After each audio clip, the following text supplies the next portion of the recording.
They're racing immediately. But a champion becomes a legend. McCabe Diva wins it again. Yes, yes, yes. Wins the Everest. Glen Boss wins another big one. Who's the boss? And as always for this series, we've got a ripping guest today, Adam Peacock, alongside Glen Boss. Bossy, recovered. You're looking fresh after a big carnival. Oh race. yeah, a lot of makeup. Seriously, no, it's been a long 4 or 5 weeks in Melbourne, but very enjoyable. But great to sit beside this bloke here. Wow. Yep. Everyone wanted to be Campo. Australian rugby great. When I was David Campese. Rugby league kid in Queensland, and every time you put a step on, say, everyone wanted to be you. That's unbelievable. I wish I patented the step, actually. Yeah, you should have. The goose step? Yeah. Or just the step? Well, everyone thinks they can do it. It's really good when they do it on YouTube. Yeah. Against nobody. It looks really good. Yeah. Good on the dance floor. You've got to use it when as well. Yeah. Well, depends on how many drinks you've had, yeah. But they couldn't paint your speed. That's what they couldn't paint. Speed of brain as well. And we'll get to Campo's career in a moment. But my wife wouldn't say that, but anyway. Do the honours, Bossy. Have you done them here? Here we are. Have you been in the company of Melbourne Cups tradition before? here, mate. Yep. Tradition. We have a champagne. Yeah, that's fine. Out of the Melbourne Cups. Give me Mike. Let me hold that for you, mate. He's done that before. Yeah. He's done that, exactly, yeah. It's a sound I haven't had before. Yeah, in about 3 days, I reckon. But you'll love this. You'll love this, mate.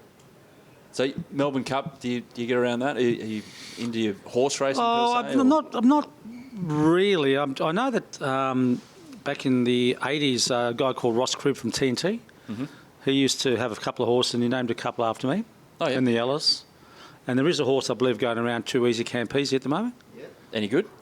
Well, people say it's racing. Every time I put money on, it loses. And every time I don't, it wins. So I don't know if that's a good sign or bad sign. Hard to catch. Well, I don't know. I don't know where it starts if it goes the wrong way. But if a horse dropped us or did something, like whipped around or something, we'd say this thing's got a better step than Campese. Yeah, exactly. We did. Cheers, mate. Cheers, that's Cheers, heavy. boys. Cheers. Cheers. Cheers. This is Cheers. actually Thank you. bigger than the Rugby World Cup.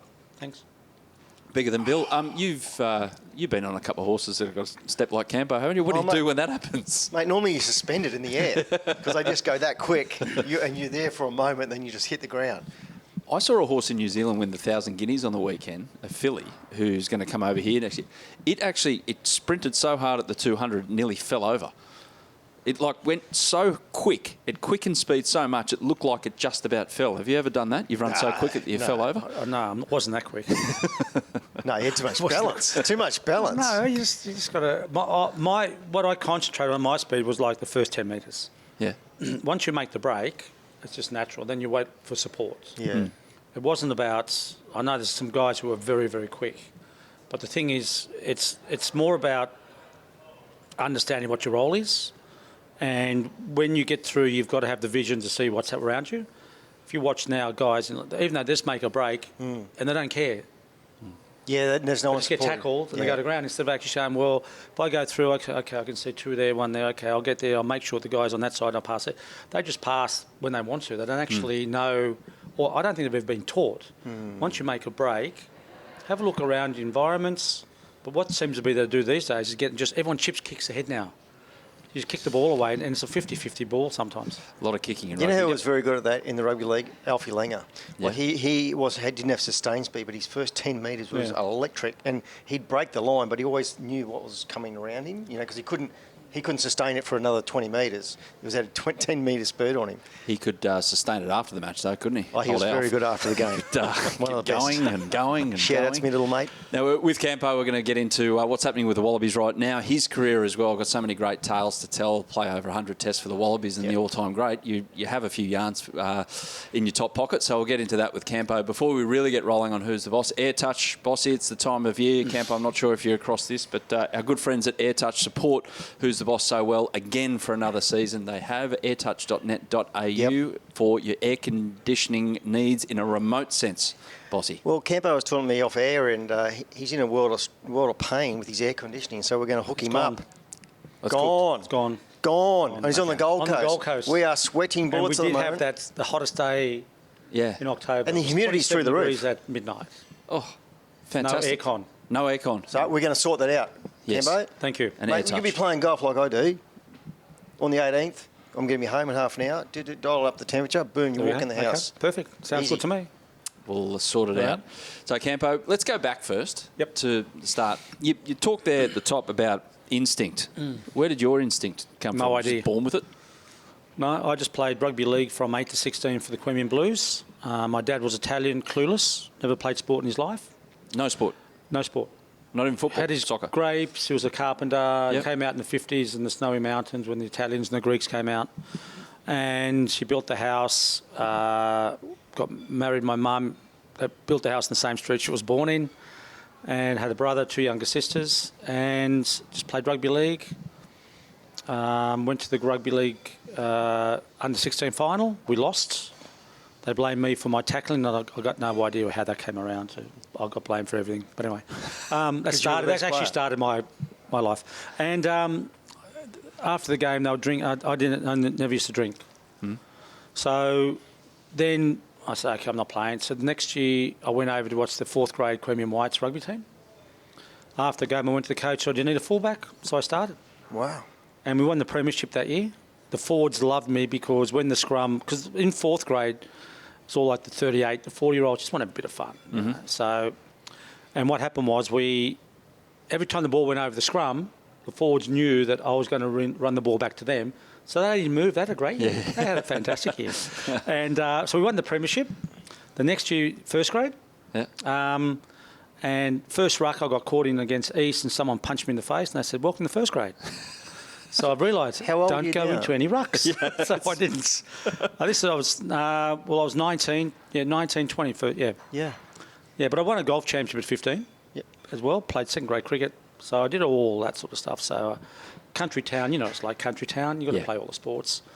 You dip your toe in it all, don't you, and find out what you love. But my dad, I must admit, my dad came over when I was 12 to play. I was playing rugby union. And at halftime we were winning. We lost. And after the game he says, you are not playing rugby again. Oh. I said, okay, you're my dad. I said, okay, I won't play.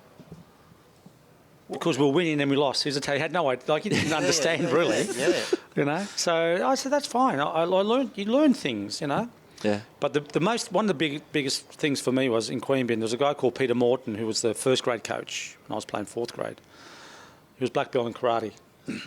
And Queanbeyan's not a big place. And the Queanbeyan Leagues Club where the Raiders sort of started, I was out one night and he saw me and he came up and said, mate, I think you've got a very good career in front of you. He said, if I ever catch you drinking, I'll belt the crap and daylights out of you. And I said, okay, never drunk. Wow, that's He's not such here a good- today, is he? Well, no, I'm a bit old now. But I'm just saying, those little messages from people obviously cared. I said, okay, that's fine. They resonate. Yeah. And I had that's the same. important. I had the same sort of situation when I was a young kid. My first boss said, one thing you'll never do is you'll never bet in your life. And I don't bet. He said, you'll never go to these certain establishments and drink with certain people. Because, that's where all the punters are. And you never did. But that sort of set you up for life, because you never got involved in those circles and you'll never mention in those circles. And it held you in good stead. No, definitely. So when you went back to Randwick Randwick, you ended up at Randwick, Queanbeyan 4th grade, you were 16, 17? Well, that was, 17. So if I've got this right, before you turned 20, you've Playing for Australia. played for Australia. Yeah. How were you going on that particular occasion when you're just about to debut? Like you're pretty fresh to the sport. I had no idea what the hell I was doing. Yeah. I just went and trained and played, and I got picked for the ACT 21s, and we played New South Wales at St Crick rounds. And I was doing little things like, before the game I spoke to the referee, I said, look, if I have a shot at goal and it comes in goal area, I won't put the ball on the ground, I'll put it on my boot, which means it's not dead. Because all the players run in, the referee goes, okay, we'll go to 22. So I did this, and I was sort of jogging back in. The hooker said, he didn't place it. So I ran from my 22 to their 22, and just when the players dropped it. But, I mean, just different things, So I was very, very fortunate. But then played for the AC 21s, then played for the ACT, and we played against New South Wales Country. Then we played New South Wales Country and ACT versus Sydney. And that was in 82, 81, 82. And I just got the Australian team selected. 11 players pulled out in 82 because in 1981 they went for the Grand Slam and they didn't do well. So the Grand Slam being go all the way through England, the British Ireland, Isles. Scotland, Wales. Yep. And they lost 2 games or 2. I think they won 1 out of 4, and they should have won. That was the expectations. And what happened was then 11 players pulled out to go to New Zealand, and we were the next bunch of guys off we went. Oh, really? So we were fortunate. Gary Ella got picked, Steve Tyneman, Tommy Lawton. We all came out of the 21s. Yep. So that was sort of, it was pretty lucky at the time. So, Campo, can I ask you a question? Like, it sounds like, you were quite ad-libby kind of footballer, instinctive player. When you found the U18 Australian team, did you find the right people that could actually accommodate you? Is that how it worked? Like, because it'd be strange someone that has the instinct and the ability to do and quickness that you have. Yep. So you've got to have people around you that can kind of match you. Yeah. Is that what happened? They were called the Ellas. Yeah. And Mark, Gary and Glenn. And our first training session in Taranaki, I was on the wing and we were doing the backline movements, and the backline went along. There was Philip Cox, Mark Ella, Michael Hawker, Gary Ella, myself, Glenn Ella, and I think it was Peter Grigg on the other wing. And we went through the hands. Glenn Ella's supposed to chime in, give me the ball and score. So we do the move. Glenn's not there. Halfway, I said, what happened? He said, I'll be there next time, guys. I'm thinking, this is interesting. This is Australia, our first training session. But then I realised after training, we did some kicking. And we're playing for money. And the Ellas were absolutely crap. How about we play for Bourbons? They didn't miss a bloody kick. Yeah. So I realised after that, okay, we're not talking about the drinks anymore. but that was the fun part. And I realised these are the guys I want to be around. Yeah. Because that's how I want to play. Because they shared your view. And you talked of the 81 Grand Slam, and we'll get to modern day in a moment, because at the moment the Wallabies are over in Europe trying to win a game. But 84 was the year where they swept it. Yeah. It was incredible. It was like huge news back here. Well, it was massive. People don't realise we played 18 games on that tour. We played Saturday, Wednesday, Saturday, Wednesday. We got 20 quid a day. And we beat 4 countries and the Barbarians. It's never been done. And the problem now is that last year the Wallabies tried to do the Grand Slam as well. They beat England, beat Wales, and then all of a sudden they'd lose 2 games. Yeah. But they were doing it in 4 weeks, and they were going to get 60 grand each. Yeah. We did in 18 weeks, and we got 20 quid a day. Campo, then, is there some kind of regret that you perhaps were born in the wrong era? Yeah, unfortunately. I don't know if I'd get picked now, especially the way the coaches are. But, I mean, I was very fortunate because I went from 1983, so 82 to 96. Yeah. But in 1983, a very good friend who from Italy came over, and Roger Gould was playing in Italy at the time. Mm-hmm. So 84 Grand Slam, the Italian guy came over, and Vittorio was his name. He said, "You Italian?" I said, "Yeah." He said, "Do you want to come play in Italy?" I said, "Yeah, why not?" I've always been taught, someone said, if you want to go somewhere, you just say, "I'm going." Yeah. Because 20 years down the track, you say, "Geez, I wish I went there." Yeah, no regrets. So I did. So I spent 6 months in Italy, 6 months in Australia for 10 years. Yeah. Playing rugby. I played the whole year out for 10 years. And was Italy, look, because this is amateur era. We were getting looked after as well. Yeah. Because we had to live there, and we had to pay rent. We had to look after ourselves, but we were getting a bit of help from the sponsor. Just in a roundabout way. Yeah, not wasn't like come home millionaire sort of thing, but it was actually they were all getting paid. You had Michael Liner over there, nice boy from South Africa, Joel Stransky. You had all the best players in the world over there. John Kerwin. Yeah. So that's where it started, where they are now as well. Yep. But the thing is, so when I went over after the Grand Slam, first training session, 5,000 people turned up for training in the snow. Really? I'm going, what's all this about? Anyway, because I've just been watching the Grand Slam. Anyway, so the first 3 games I'm playing fullback, got absolutely smashed. The Italian said, "You're the star, he's the ball." Oh, yeah? Anyway, it wasn't working, so the coach said, had lunch, he said, "How would you like to play number 10? And I've gone, "Yeah, why not?" So I played number 10. So instead of being the finisher, I'm the creator. Yep. So I understood the game very well. And you could choose when to pass the ball. Exactly, but I knew how the game was played. Yeah. And I had really good vision. I could kick right and left foot, and I was playing against, I said, Liner, Stransky, Nas Boita, Frano Bodica, the best 10s in the world, and I'm a winger. So that's how I learned about the game. And that's why when I played on the wing, I would never sit on the wing. So in the World Cup 91, I'd come off the wing because I'd see what was happening. And then I had a really good relationship with Nick Farr-Jones. He knew if I called, there was something happening. I just didn't call for the sake of calling. Yeah. And that's the trust and the understanding you have when you've been in a team environment for many, many years. Just had the ability to just roam around and create something. Yeah, but I wanted to. Yeah, you know? yeah. And I said, I can kick right and left foot. There's no number 10. There's only one number 10 at the moment in the world that kicks right and left foot. Lebok from South Africa. Yeah. Proper right. Should be left part of the skill set. But they're getting paid. Yeah. Yeah. We're getting paid 20 quid a day, but we love the sport. I'm not saying they'd keep these guys. It's about money now. It's not about love.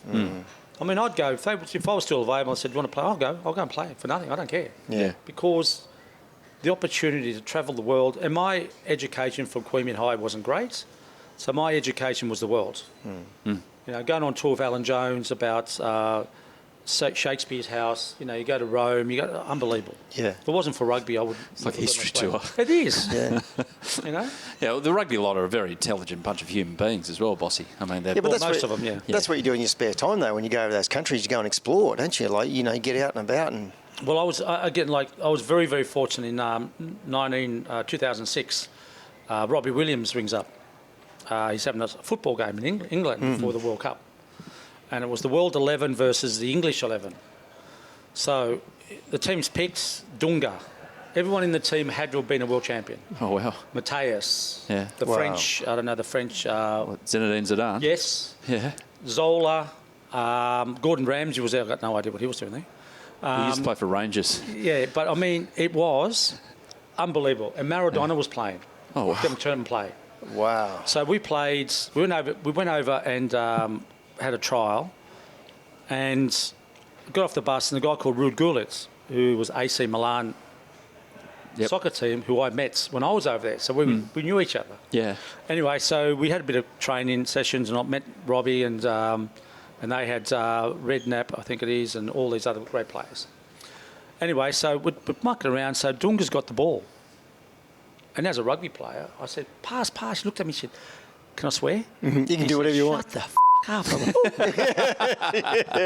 And I got, okay. I said, rugby, you call? Yeah. No? Okay, I'll learn. Football, you don't. And, mate, it was absolutely. So we played the Scottish veterans on the Wednesday. And then on the Friday, we were heading down to Manchester to play the game, the UNICEF soccer game.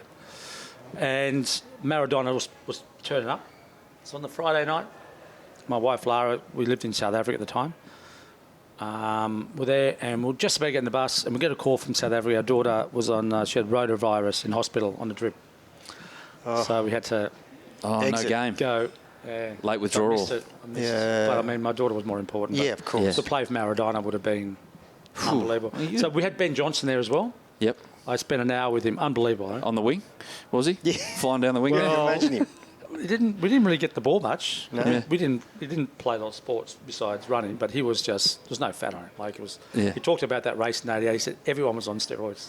Yeah. Every single one in the race. Yeah, but I was just faster. No, well, he pulled his hammy 6 weeks before. Oh, my God. And that's why he got caught, because all of a sudden he's done a world record time Yeah. after pulling the hammy. And he had to regenerate So, yeah, exactly. too quick. So, yeah, Yep. it's just interesting, the people you meet and the opportunities you just got Oh, to be my involved God. in. Another time you went to England was when you, obviously, 91 World Cup, Yep. you're all through the British Isles. You end up winning the 91 World Cup. But there's that magic moment, obviously, where you've flicked the ball over your shoulder to Tim Horan. Tim Horan actually ended up that tournament, I think, for the fastest try or the best player or something. He ended up with a lifetime supply of Guinness I or think it was something. 99 as well. He got played. He played the tournament, yeah. So, but that team and those occasions built this stature of your good self over there in the UK, where they still to this day think you're the magician of all magicians. It's interesting though, out here in Australia, I don't know if it's because of your forthright opinions on everything, that everyone regards you as an absolute magician as a footballer, but Campo he's always there with an opinion. Whinging. Don't we love that? How would you say you're perceived in each hemisphere? Yes, it is interesting. Obviously, in Europe, it's fantastic. I do a lot of articles with Planet Rugby. I do a lot of. I did radio with TalkSport London. I'll speak to the Welsh, the Irish, the Scottish. But in Australia, no one speaks to me. I'd speak to New Zealand and South Africa, but not here. We speak to you. It's the weirdest thing. No, I though. know, but I mean, No, I know what you mean. You know what I mean? Like Yeah. I've got views, and I've written, published 4 or 5 books, and the first book I brought out on a wing and a prayer in '91, before the World Cup '91, and I said, if we go professional, the game's stuffed. I said that in '91. 2003, I brought another book out called Still Entertaining, and I actually talked about the game, where we were, from '91 to amateur era to the professional. It's a totally different game. And I gave my views on the Lions this year, and I said, about James O'Connor. He was the best number 10 in Australia, even though he played for the Crusaders. And we had a Kiwi coach who still got no idea. So, if you have a look, we had the amount of test match, we've had a different captain, different number 10, different number 9. We had a captain who played for the Force, played 3 games for Australia, is captain of the Wallabies. That should be a sacred position to someone who deserves... I'm not saying didn't deserve it. I know what you He mean. played 3 test matches. Yeah. He's still finding his feet at international and then he level. didn't play one game. Like, I'm sitting there, and the coach is trying to say, these guys, like Edmund, the guy played, or Carter, played rugby league for a year. Carter Gordon. Yeah. He just turns up and got a test match. It's a debacle, but I think Rugby Australia, they've got a lot to answer for, because rugby is a mess. And I coach under 13s at a school. They don't watch the rugby. They watch the league. They've got no idea. Yeah. Absolutely. We have a clueless. bad culture in Australia, and I've said this over many occasions. Like, we love our sporting identities when they're going up the ranks, but as soon as they get there, it's like they turn your back on. They're back on you, like, because you become. You become famous and you've got all this good stuff or whatever it is, and you're popular, and all of a sudden they just turn their back on you. It's crazy. In Australia, we've got this bad culture, and I've said it many times. I've said, like, the Campo is an amazing point, though, because, absolutely revered, especially in England. Like, you talk to any English rugby journo or any rugby But turn fan the game over on there. its head. But see, the thing that is against me, I went to a government school. I didn't go through the system. I'm not Public school? I'm not a private school boy. Yeah. I'm public. You public? No. You went to a private school? No, I'm public. you didn't go to school? Yeah, actually, I never finished grade 10. There you go, Caboolture Well, I went to High. 11. I never even But I'm finished saying grade that's 10. why I'm not, because they don't. It's that Mentality, is it? mentality, but that awe about. Most of the presidents of Australian rugby came out of Shaw. Shaw's not a great rugby. Wasn't a really good rugby school. I But wouldn't all know, yeah. the heavies came out of there. Okay. So it's that sort of dilemma that I'm from the wrong parts. I was good at something, I enjoyed it, I had a lot of fun, and unfortunately, people don't like that. But it's funny, on the flip side, if you go into YouTube and type in the greatest try scorer or the greatest, rugby, it's all you, Campo. It's all you. You know what I mean? But the thing is also, we as we were amateurs, so we had to sign contracts, even though you're an amateur. When you become professional, you still sign a contract. But I haven't played. My last test was in 1996, but they're still using my tries from 1991, highlights for the World Cup. I don't get paid a cent. But it's still my image. Yeah. I know a guy who looks after who's the boss in a management sense. He might be able to drill down on that IP-wise. The World Cup's in Australia in 27. Yeah. And you're going to get a run in in terms of your highlights. Well, that's what I mean. But they should. Why aren't they saying, and I'm Australian, but everything in Australia, they don't talk about us. You go on to watch the rugby. So 2 weeks ago, Australia played England at Twickenham. Yep. 30 years ago, I think it was 31 years ago, we played the World Cup. Not one mention of November 2, that's when we won the World Cup. The World Cup final. Not one mention of it. Yeah. But yet you go on the stand and they did an anniversary of the 1999 World Cup. But not the 91 Not one. 91. With- Or the Bledisloe Cup from 86, which we were the last team to win the Yeah. Bledisloe Cup. Nothing. We don't get no rewards. There's no mention, nothing. It's part of history. We don't want that history. This is the golden era now. They want this golden era to be the one because they're all involved. It seemed Australian rugby straight away when it became professional evolved pretty quickly and very well. They had the Brumbies winning the Super Rugby. You had the 99 World Cup. But forewarned, just be careful about professional rugby. I don't know. Like, you were right at the end of your career. It was 95, wasn't it, when it all kicked off? We went professional 96. I played 96. Yeah. What was I was the last person contracted. Oh, yeah. Because I was the oldest. I was 35, 36. So I went to my last tour, and that's where I played my 100th. But it's quite ironic that I got to play my 100th test, but Peter Fitzsimon's the world's greatest rugby player, and Paul McLean, who was his selector, actually I got an article saying that they should not pick me to play my 100th test. Yeah. Wow. Only Australia, they won't let you play it. Everybody else is so happy. Yeah. But because it was me, no, he shouldn't get picked. No, I shouldn't take him. He's too old. I'll go and say, well, like, all you want to do is play. Yeah. Yeah. And that's the things you're up against. Did you ever get a chance to go to league? Oh, heaps of times, Yeah. Who popped up and Parramatta. was it ever tempting? Was it ever close? Well, not really. Parramatta, the Raiders, I think it was Canterbury. Could have been St George. But I think Jack Gibson was asked about picking me, and he said, mate, he can't tackle. He said, he's not there for his tackling. Yeah. That's good. That's good. Call. You're correct. Jack. But the interesting one was after the 89 British Lions, we lost. Yes. So I was in the dressing room after the game, really, dejected. 'Cause, I mean, those 3 test matches, I touched the ball 3 times. So if I get the ball 20 times, make 3 mistakes, no one cares. You touch the ball 3 times, make 2 mistakes, everyone knows. Yes. Okay, so that was the thing. So I just said, no one came in for 10 minutes, and then we got dressed, and I was going to the function with Yay and Evans and the teams, and I said, I've got to go home. So I had a white BMW, number NO11. Driving home, caught for speeding by the coppers. Oh, what a day. Probably didn't Doesn't watch get the any game. better. So didn't you watch the game? No? Anyway, so I go home. The phone rings. Yeah. St Helens Rugby League offered me more money to play league. I said, didn't you guys watch the game tonight? And I'm not in the mood. So I said no. And the next day I rang up Bob Dwyer, because we still had the Anzac game. So I rang Bob Dwyer and I said, mate, I'm not really in a great mood. He said, please don't pick me next week. Yeah, no worries. Okay, put the phone down. And then I'm going, shit, I've just told the national coach what to do. Yeah. So I rang him. I said, mate, if you want to pick me, pick me. He picked me. I did exactly the same pass the week after, and it worked. Oh, okay. Yeah. So it happened. But that's sport. Oh, of course it is. It's just but sport. Then I realised you can't tell a national coach what to do. If you wanted to pick me, you can. So you got to put yourself out there. You make mistakes, but the most important thing for me was, if I didn't make that mistake in 89, I wouldn't have been the player I was in 91. No. Yeah. So the thing is, you've got to learn, You've got to and that's grow. why when I coach now, there's nothing worse when the coach says to Johnny, don't do that again. You say, mate, listen, Keep glad doing you it. tried. There's another way. I want you to try.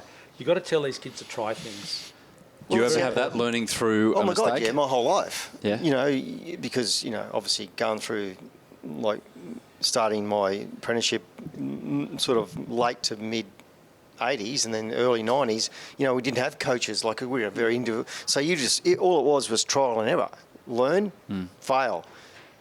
And almost sometimes you welcome failure because you just knew, okay, well, I can't do that again. You know what I mean? You had a few Melbourne Cups before you got but it I right mean- 3 times in a row. Yeah, I that know, was but like that was learning, our life. learning. It was trial and error, and skin your knees, fall over, get up, do it again, try it again. And if that didn't work, you found another way to get it done. That because you never lost sight of the big prize. But now it's a whole different ballgame. But I think in our era, it was all about having fun and doing what you love doing. Well, you watch these guys play, right? They don't look like they're happy. And is that the money? Did you watch the British Lions played Australian-New Zealand team? Yeah. Those players didn't want to be there. You see them. Which ones? The New Zealanders. Yeah. They were just going, Yeah. they didn't want to get smashed. They're getting paid, but it's not. Once you get paid, it's a job. Yes. If you don't get paid, you do it because you love it and you'll work harder. Who are a couple of players in the professional era? Because rugby, it seemed, I got this really basic theory about rugby, tell me if I'm wrong, that in the professional era, the game has actually kind of become so tight in terms of the space because everyone is bigger, quicker, stronger, and rugby is a game where space, and you found that when you were playing, space can open up so many things and so much entertainment, but it's hard to get that space these days. But are there players out there that you go, I love watching this guy? Yep. I absolutely love Colby watching. from South Africa, the little winger. Yeah, because he plays on instinct. Well, mate, he's about that tall. And he picked up one of the All Blacks in the World Cup final, the World Cup, and That's right. put him in his arse. Yeah. But you watch. But that's look. The oval's the same. Gridiron's the same. You can't change the oval because the guys getting bigger. Yeah. You've got to find a way. But the way what happened when we went rugby professional, we went and got all the rugby league coaches. Okay. All the changed defence the game. coaches came over. You got Muggleton. You had Yep. Steve Nance, who was with the Broncos, I think it was. All those guys, they changed our game. And then now we've got a goal line dropouts. That was never a part of our game. Yeah. It was out the 22, wasn't it? It was just a 22, but now Yeah. it's a goal line dropout. And now with the scrum, in the World Cup 91, the scrum took 11 seconds. Because the referee had nothing to do with it. Now the scrum's about 2 minutes. Yeah. Collapses, Yeah. talks about it. I mean, look, I understand you got to look for safety. You got 900 kilos in the scrum. But when we played, the scrum was there to start the back line. That's what was there. It's not there for a penalty. Or a contest But in itself. professionalism has Yeah. changed. You got Eddie Jones, who loves rugby league. Now the ball goes back. You watch when we played. We went back to Glenn Ella would run it, meet Gary Ella. The ball go to Brendan and would score tries. And there was now. What happens now when the ball gets kicked up? They run up like a league player because Eddie Jones loved league. He brought all the league guys across. I said, mate. So they're not running the ball. They're just not running. They're just running at the, But at you the watch. opposition. I mean, you watch. It really annoys me. You're losing. You're losing by 30 points. And what they do? Kick Same. the ball away. I said, guys, you can't win if you haven't got it.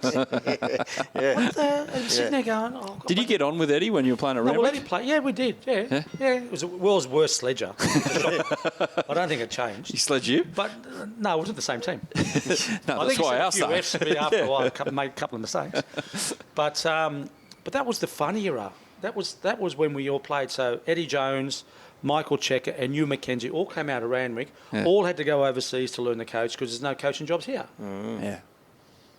Yeah. Bob Dwyer was from Randwick. So if you have a look at the history of Australian rugby, the most successful coaches in Australia are from Randwick. Randwick. And Randwick, from 2004 until 2 years ago, had not won a grand final. So we're fundamentally stuffed because if you've got to go overseas to find a coach, the best coach from there is not going to come.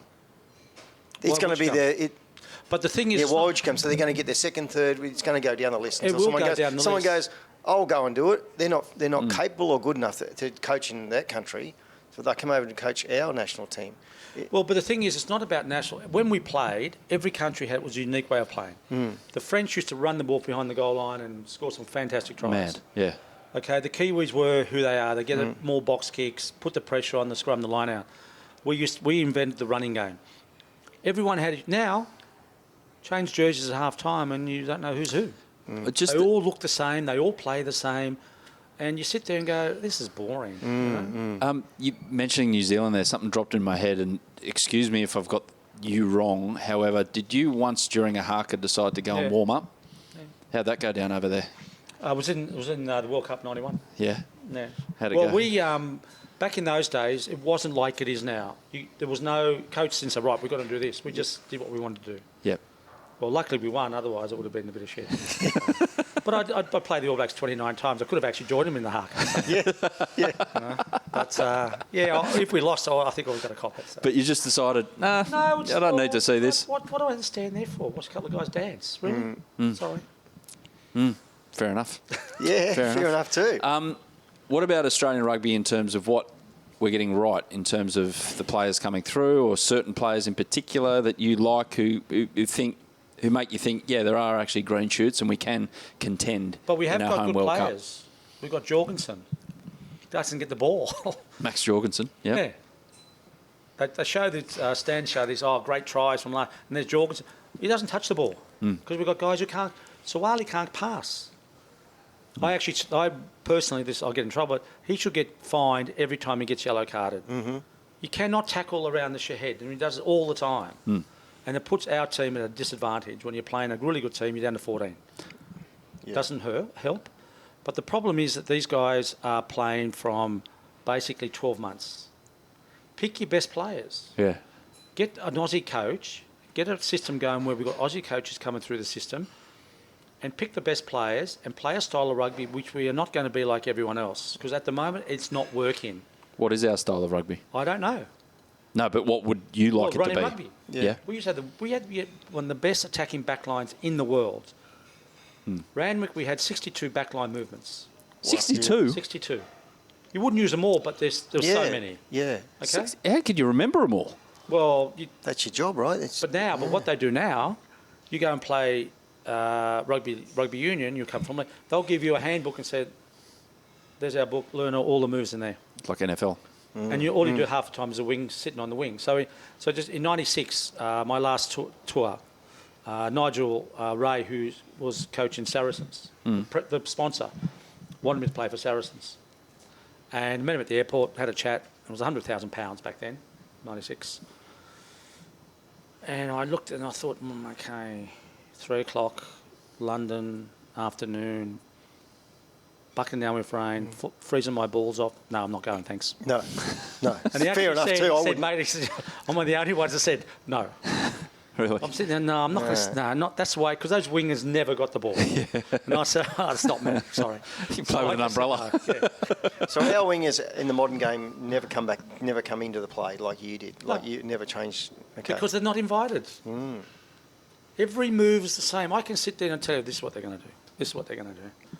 Because that's all they do. They love kicking the ball. Like when we were told in the 22, never kick the ball away. So what does Pasami do? Every time he gets it, he puts a grubber through. If there's nothing happening, I will kick it. Now you're losing and you get the ball and you kick it away. I'm sitting there going, guys, I'm sorry, try something. Run. Yeah.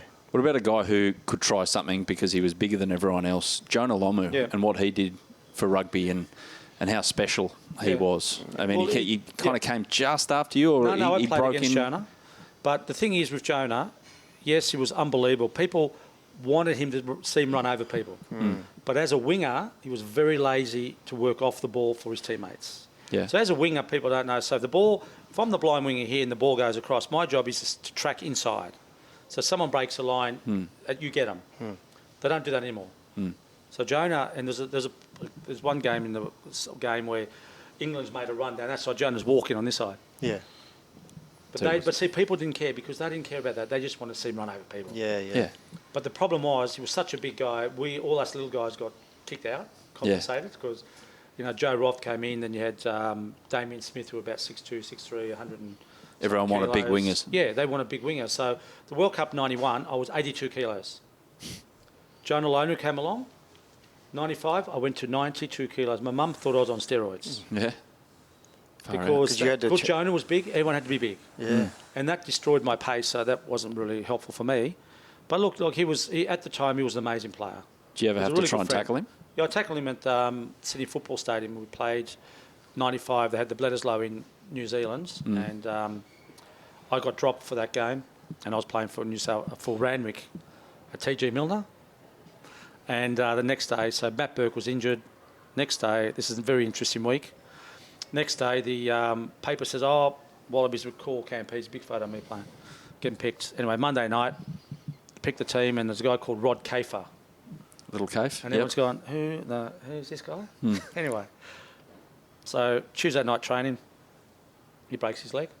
So Mark rings me and says, Campo, he's broke his leg. I said, that's a shame, isn't it? Yeah. And anyway, so Wednesday morning, 7 o'clock, the other guy who didn't like me was Rod McQueen, who was the coach. He just didn't like me at all. He's rang up and said, mate, we thought about it. We think you're the best man for the job.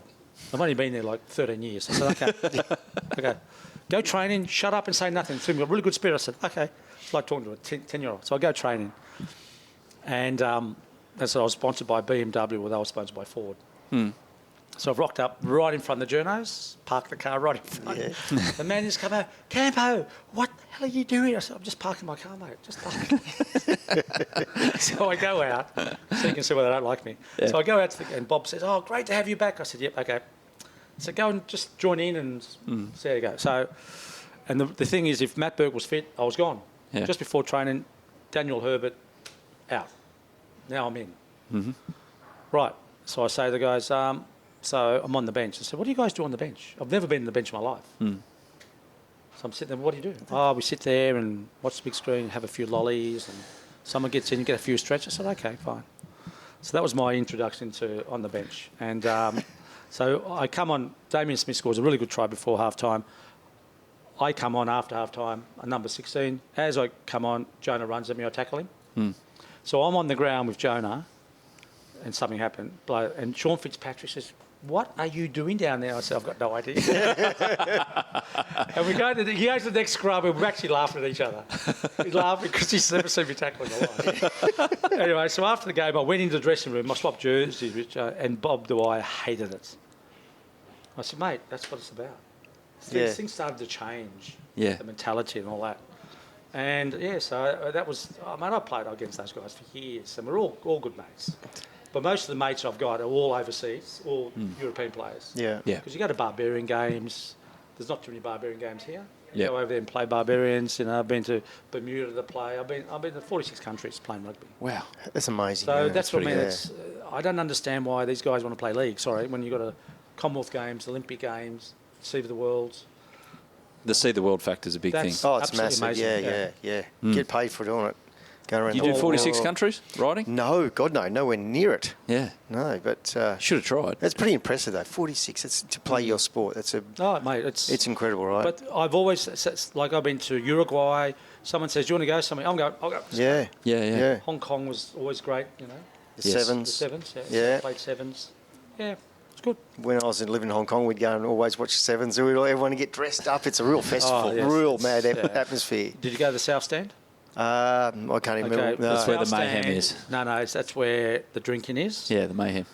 People go there and you see them a couple of days. They don't even remember watching any game. No, well, I wasn't in that stand. They No. absolutely. Yeah. But they Normally all you get get dressed up. the avocado man. or you get the Yeah, pineapple banana man, yeah, all that Sticks stuff. man. And blokes in gorilla suits and stuff, and it's Yeah. like hot. Yeah, that's another one the IRB stuffed up as well by taking it over instead of leaving it how it was. Just the sevens itself. Well, the sevens was you played Sri Lanka. I went to Sri Lanka 2 years ago to do a coaching clinic, and I met the guys I played against Yeah. in Hong Kong in '83 yeah. and Commonwealth Games '98. Oh, wow. So I mean, this is Sri Lanka. That's the thing about rugby, isn't it, though? And probably end on this topic before we get to Bossy's best, about the camaraderie. Because I remember when I was a kid, my dad was actually involved with Warringah Rugby Club, who could never beat Randwick in grand finals, but that's another point. But I'd always remember after the first grade game, because usually seconds and thirds would stick around and watch first grade, everyone would congregate in the clubhouse and everyone would come in for a drink, both teams. And Yeah. I don't know how many times you went in that clubhouse in Warringah, for No, we instance. used to all go there. But there was always camaraderie, and there was always a few But that was- songs. Yeah, That was the game. Yeah. That's how it was. That's why you knew everybody. And that's like cricket used to be like that too, right? Back in the day, all the boys tell me the cricket players, they'd Dressing rooms, they'd yep. just Yeah. mingle inside each other and they'd tell stories. They'd go and beat each other up on the field, Yeah. but then at the end of the day, they'd be telling stories and having a beer together. Yeah, but that doesn't happen anymore. But that's what sports. That's what it's all about. But the other thing that really frustrates me is losing and then smiling. Oh, yeah. Oh, what's the time limit then on being happy again? No, well, it's not about being happy. It's like you've Yeah, it just hurts. lost the game. And so if you have a look at it, we never smiled when we lost. We were really annoyed. Yeah. And even Yeah. Nick Varjo, he said he played one test and we lost, and he said to his wife, "Don't come and see me for 2 days." 2 days. Yeah. Yeah, but like you don't want your supporters seeing you No, you don't want to skip see them smile. off the field to They're gonna smile. say, well, they Yeah, really you don't, dedicated. Yeah. You want to But- see but- you kicking stones. But you know? last year with the Bledisloe, we were in Wellington, and Nick was speaking. I was there as well, and I went home on the Sunday morning. Rang Nick on the Monday. I said, "Hi, was it?" So I was at the airport. He said he was at the airport with the Wallabies. You would have thought they won. Ooh. Yeah. Okay. But it's a job. Oh, I forget. Don't worry. Yeah. Or now they go and pat each other on the bum and say, "Mate, we were told in so many interesting languages, if you did something wrong, pull your finger out of your Yeah. backside." Yeah. Don't do it again. Exactly, but now it's like, I don't know, I just don't understand. Yeah. And men crying in the World Cup, crying. I go, "Mate, guys, really? You don't cry for losing." Who wins the World Cup in 2027? Well, I believe the statistics state if you don't make the top 6, you won't win. No. And we're 7th at the moment. Yeah. So not us. Not Well, us. I Who then? can't see under Les Kiss, who's a rugby league player, how we actually going to win, because he coached the Australia-New Zealand team against the British Lions and they lost by 40. Yep. He coached the Reds versus the Lions, lost by 40. I can't see how it's going to change. Who wins, though? I think at the moment you have to go South Africa again. New Zealand are struggling, and the reason they're struggling is because of basketball, because they've got all the American sports as well, and they're having a big problem with the talent pool. It's not a big country either. Yep. England, I reckon, could be a bit of a dark horse. They're starting to get together a bit. France, when Dupont comes back, they've got a pretty young side. I think that's probably only 2 or 3 teams. 3 teams will probably got a chance. I actually don't know how we're going to go because I don't know, firstly, what sort of style of rugby we're going to play and who's going to be available. Are these players all going to go overseas and play? I don't know. And the thing is, the more you play together, the more you know right, left, I know which way is going. That's how we did well. Well, instinctively, you know what the inside outside was going to do, right? I think there was a period there for 5 years. There was no new caps. We played together, the whole same team. The whole time. Yeah. That's why you win. Synergy. You don't win by picking a total strange team and throw out there and go, go out, try your best, guys. Yeah, that's does not work. And the blind leading the blind. Yeah, but we've got to get our culture and history back. Yeah. If we don't know who we are or what we play, we've got no chance. I think you nailed it there, Campo. It's you need culture. Yeah. You really need and you've got to play for that thing that's on your jersey. Yep. And you've got to play for your men. Like, you want to bleed for them, you want to hurt, you want to, you know what I mean? Yeah, definitely. You want to hurt with them if they get, you get beat. Celebrate together when you win, but you just got to play for each other and play for that thing that's on your chest. Well, just quickly, there's a politician, a friend of mine, and he sent me a video, and they're trying to start this campaign, and he sent me this video, and it's Paul Hogan from Crocodile Dart, like all the old Australian stuff, who we were, who we are. Yeah. No one knows who we are. Not even Australians. No. We don't actually know what we've come from or what our character is. We haven't got this. There's nothing. If you ask the Australians, they've got no idea who we are. Well, I know what we are on this particular podcast. We are. It's we're trying to find a winner. That's what we're trying to find. We're trying to look ahead. Yes. We're going to do that right now on Bossy's Best. Just the one race this week we're going to look at on Bossy's Best. It's the end of the carnival, but this piece of programming I like, Glen Boss. This is the Ore Stakes, which generally is at the start of the autumn. Correct. But they've moved it away from there to put it at the end of the spring. Firstly, your thoughts on that particular move? Brilliant, because it's small but proper field. So, and normally at the start of the campaign, what you'll have is a couple of old season stayers resuming in the race, and you have some kind of on the fringe. It's a practice race. Sprinters that will win that race, but they're not good enough to win in the spring or the autumn. It's it's because it fits in the. But now they put it at the end of the spring. Yeah, it's a really good race. So CF4 Stakes, Campo, over 1,400 metres. It's a Group 1 event. Bossy's going to select $1 million out of the 7 as we sit here right now. 7 in the field. Yep. It's a damn good race. You can make a case for just about all of them. Which way are you going? Angel Capital. It's a certainty. I'm telling you. Oh, what number's that? Angel Capital is number 6. Race 8, number 6. It is a certainty. 5. Well, it won brilliantly first up. Should have bolted in second up. And if you didn't see its run in the Everest, yes, you are hiding under a rock, because it was the best run outside the winner in the Everest. And it's got great stats at Caulfield. It wins over the distance. It'll just be winning. I hope they be betting even money.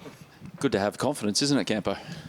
Well, I don't know if I should put some money on it, but if it loses, we'll give them money back. I'll give you your money back.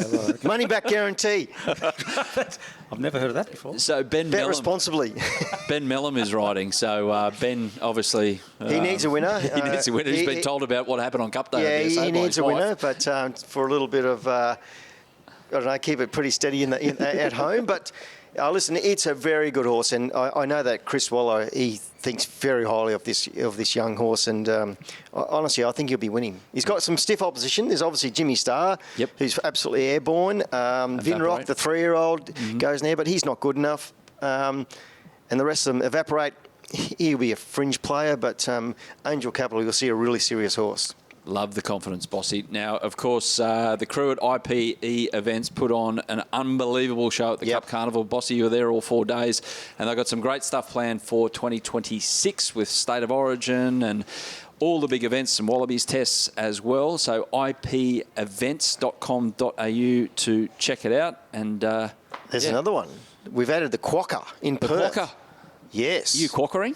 I might be quackering because it's a big race in Perth. They call it the quokka because there's some hairy little beast they've got over there. But it's a really good race, the quokka, and we're going to get some good horses from our state go over there, New South Wales and Victorian racehorses.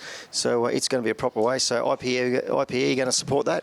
Check it out at IPE Events. Campo, really appreciated your time on Who's the Boss today. We're at the Inglis Hotel, by the way, in this magnificent establishment. The sail ring where they go for about, 5 million, 6 million sometimes, especially in the autumn. It's just there. We've got the hotel here, and this is where they all come to talk about the horses they've bought. Do you ever get sick of it? How easy Campese? That's all we did when we were kids. We put the moves on, and if you did it right, you go, how easy Campese? It's like the goose. I didn't name the goose step. No. People just, I got stuck with it. Yeah. You just did it. Yeah, but even with too easy, because I hear it now, it's too easy. And I've gone, okay. I said, they've got no idea where that comes from. No, neither do we. Which I don't tell them either. No. It's just, what the hell? That's what we used to say. Campo. Everyone loves rugby, so. It was good to see you. No worries, thanks. Mate, thanks, for your mate. time. What an absolute pleasure. What a pleasure. Thank you. Anytime. Who's the Boss? We're back next week with a full wrap of the Spring Carnival and horse racing in 2025. Hope you enjoyed that video. There's plenty more content like that on this platform. But Bossy, what do you need to do first? Adam, like and subscribe. It's that simple. Like and subscribe. Plenty more from Who's the Boss on the way.